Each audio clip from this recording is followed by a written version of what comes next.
জংলি সিনেমার বন্ধু গো শোনো গানটা অলরেডি অনেকেই শুনে ফেলেছেন সিয়াম এবং বুবলির।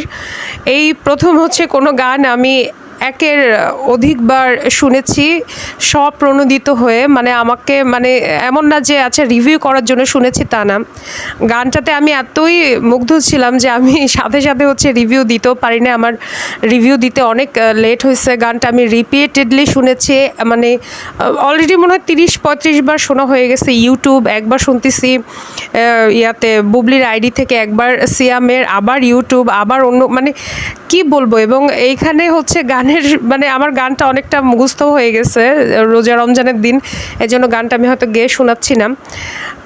গানের সবচেয়ে যে বিষয়টা ছিল যে এখনকার দিনে দেখা যায় কি গানের একটা একটা গান থেকে আরেকটা গান অতটা আলাদা করা যায় না, সেম টাইপের সুরই হয়, এই মানে কোনো ইউনিকনেস থাকে না। কিন্তু এই গানটার যে বিশেষত্ব সেটা হচ্ছে গানটা আলাদা, মানে বোঝা যাবে যে না এটা একটা আলাদা গান, এবং গানটা হচ্ছে হৃদয়ে গিয়ে লাগবে। এবং এই প্রিন্স মাহমুদের কারিশমাই হচ্ছে এটা যে উনি ওনার প্রত্যেকটা গানকেই উনি আলাদা একটা ভাইব দিতে পারে। এবং যারা হচ্ছে 90s কিড, মানে যারা মানে যাদের জন্ম 1990-এর পরে বা 1990-তে যারা ছোট বাচ্চা টাচ্চা ছিল, আমরা তো ওরকমই। তো এই আমরা জানি যে প্রিন্স মাহমুদ আমাদের জন্য কী। এবং তৎকালীন সময় শুধু যে প্রিন্স মাহমুদ তা না, প্রায় প্রত্যেকটা সুরকার গীতিকার বা প্রত্যেকটা গানই দেখবেন একটার থেকে আরেকটা আলাদা ছিল।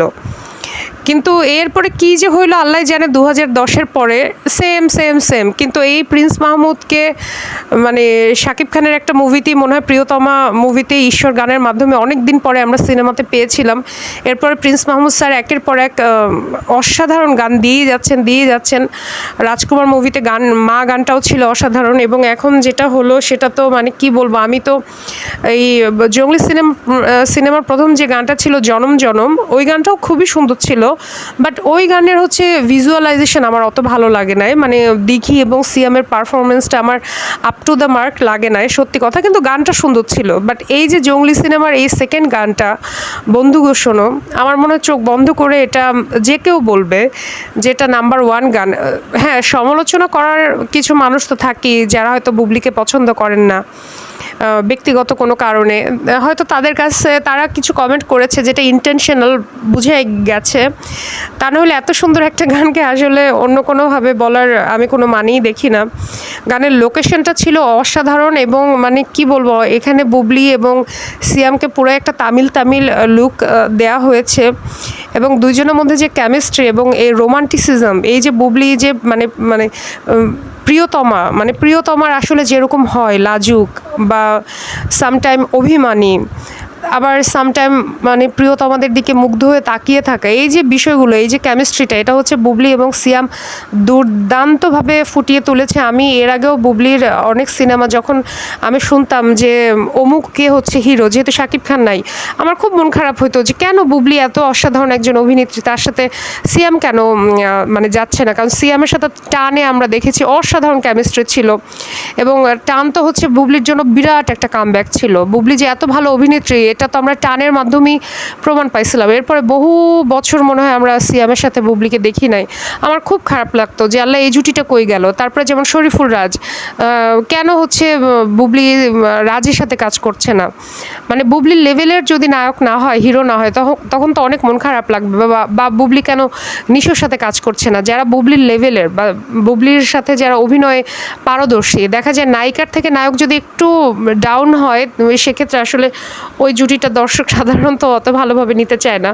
তো ওটা পরের কথা, কিন্তু গানটা ছিল অসাধারণ। মানে আমার মনে হয় গানটা ইতোমধ্যেই আপনারা প্রায় সবাই শুনে ফেলেছেন। গানটা ইউটিউব তারপর ফেসবুক সব মিলে অলরেডি একটা ভিউর দিক থেকে একটা রেকর্ডও গড়েছে। এবং গানটা অবশ্যই আমি পরবর্তীতে চেষ্টা করব গেয়ে শোনানোর জন্য। আপাতত আমার মানে লিস্টে এই গানটাই আছে। আমি ইউটিউবে ঢুকলে আমার এই গানটাই প্রথমেই আসে, মানে আমি এতবার শুনেছি। তো দেখা যায় আসলে আমি গানটা গানটাতে ক্লিক করি, গানটা আমি শুনি আবার বের হয়ে যাই।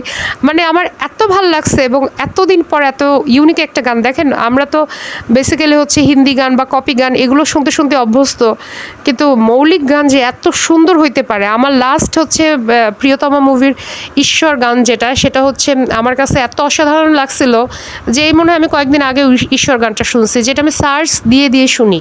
তো আমার কাছে অনেক দিন পরে একটা গান আমি পেলাম যেটা আমাকে সার্চ দিয়ে শুনতে হবে। যদি কোনো কারণে হচ্ছে ইউটিউবে এটা আমার সাজেশন লিস্টে নাও থাকে, দেখা যাবে এই গানটা হয়তো আমি সার্চ দিয়ে শুনবো। তো thank you so much prince Mahmud স্যারকে।